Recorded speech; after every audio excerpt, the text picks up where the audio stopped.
Hey everyone, I hope you are having just a fantastic day. And today you and I are going to look at an oldie but goodie.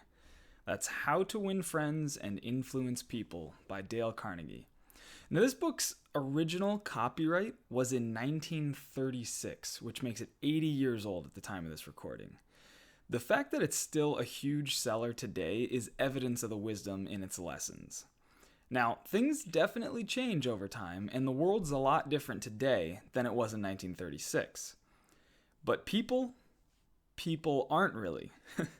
In the details of how we spend our days, the cars we drive, and the technology we use, sure, we're different.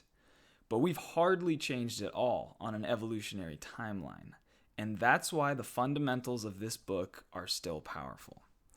If you want to learn more about what makes people tick at their core, read this book. If you watched the lesson on Poor Charlie's Almanac, today's quote may be familiar to the number one cognitive bias, which had to do with incentives, which, that's reward and punishment, right? People respond to incentives. So Carnegie says, when dealing with people, remember you are not dealing with creatures of logic, but creatures of emotion. Remember, Benjamin Franklin said to appeal to interest, not reason, if we want to influence people. And this point was clearly not lost on Mr. Carnegie. By the way, with all this information, and all the books out there, sometimes it can get a little overwhelming, I know. It can be even more so when you start finding conflicting arguments between different books or experts. But you can do two things with this. Number one, recognize that there are always two sides to a coin, and one or the other isn't necessarily right. There can be wisdom in both. And number two, look for the principles that multiple people seem to agree on and give them extra weight in your mind. Okay? All right, today we're going to focus on a section of the book that gives 6 ways to make people like you. It sounds a little aggressive. Don't take it that way. This is not manipulation. This is not, anything evil. This is just, how do you become a likable person? And by the way, this is the number 2 cognitive bias we talked about in the Poor Charlie's Almanac lesson.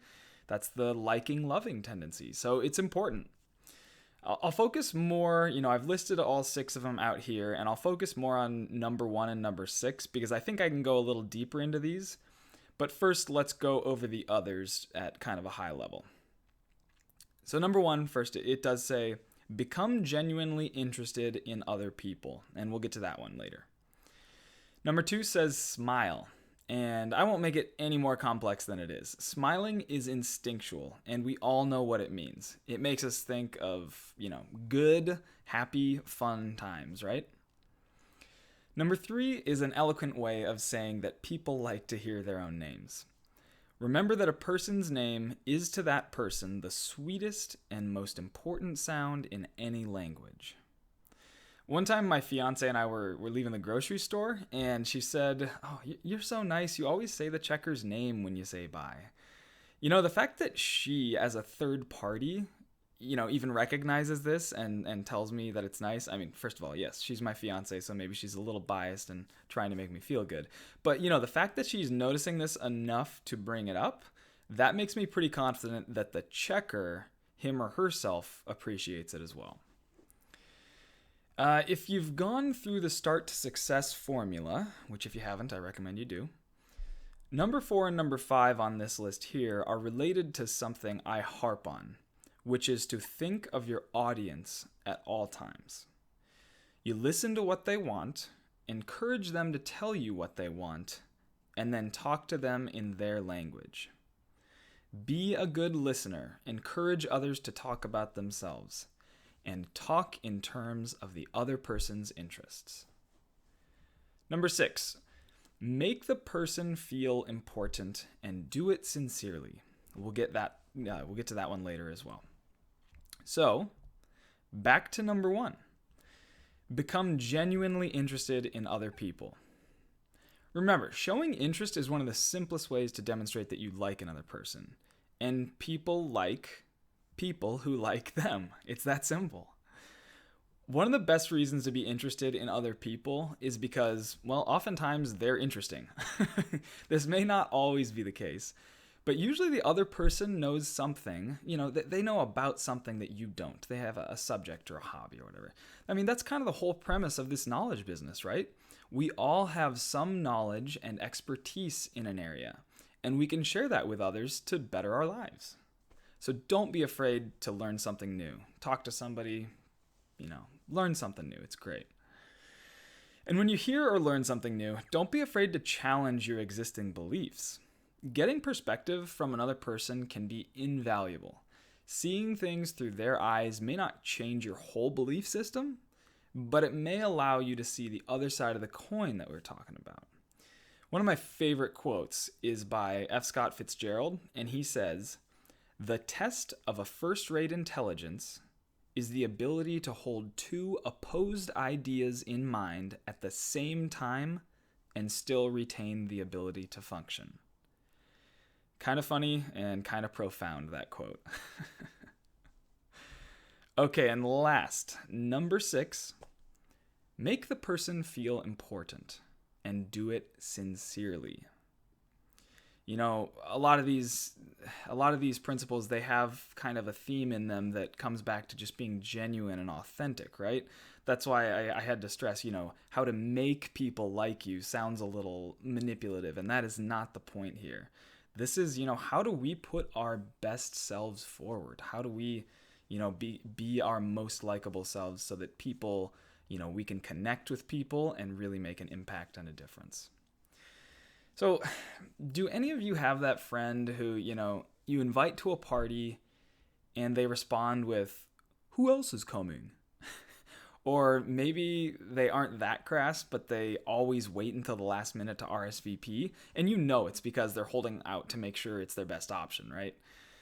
Well, I hope not, first of all, but I've known people like this, and I pretty quickly stop inviting them to things. This sense of what's in it for me is so obvious. It comes right through, and it doesn't feel very good that it's not enough for them to spend quality time with you, One of the easiest ways to give yourself away as a self-centered person is body language. If you find yourself talking with someone, they should be the focus. Don't look at your watch, check your phone, or scan the room for someone who could be, of more benefit to you. Just make eye contact, listen, and be grateful to make a connection.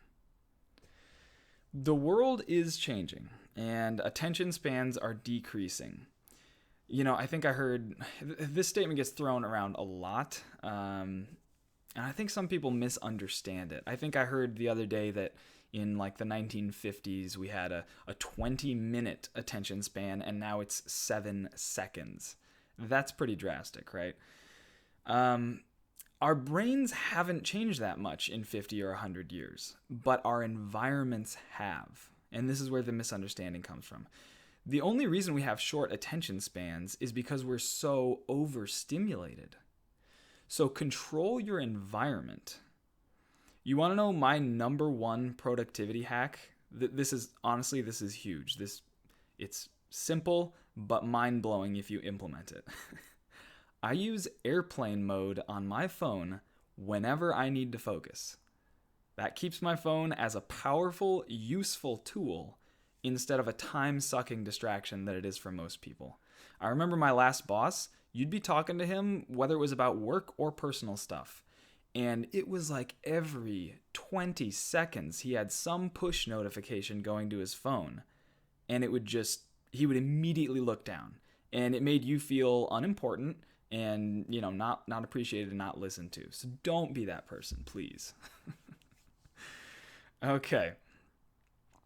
As always, we've left the majority of stones unturned in this book, but we can always come back to them down the line. And I encourage you all to get reading these awesome books. That's one of the biggest reasons I'm exposing kind of some of my favorite books, even if we only touch them a little bit, is to get you guys reading them, This one is a great example of the power of books. Andrew Carnegie is dead. He's been gone for quite a while. I did not look up when he passed away, but we can still learn from him. to make ourselves better. Take advantage of all the knowledge that's out there in these books, these people that have passed away. And if you want to really take this thought to the next level, this is what I'm trying to do with my knowledge business. And this is what I would like you to think of as like a long-term vision of what you're doing with your life. You're leaving a legacy. You're leaving, you're leaving memes. You're leaving some kind of, remembrance of yourself after one day you'll be gone. Unless, of course, we all get, uploaded into computers and live forever. I don't know. But, think of it that way. And that's kind of a profound impact that you can have. So the summary is pretty simple here, and one of my better drawings. To get people to like you, give yourself tunnel vision. Focus on them and only them, and listen to what they have to say. That's why his ears are so enormous. How can we help but like those who show interest and make us feel important? It's impossible. It's programmed in our DNA. Those are the people that we want to be around.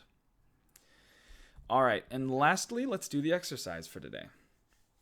Number 1, who is the person that you like most in this world? Why do you like them so much? I bet it has to do with one of these 6 principles.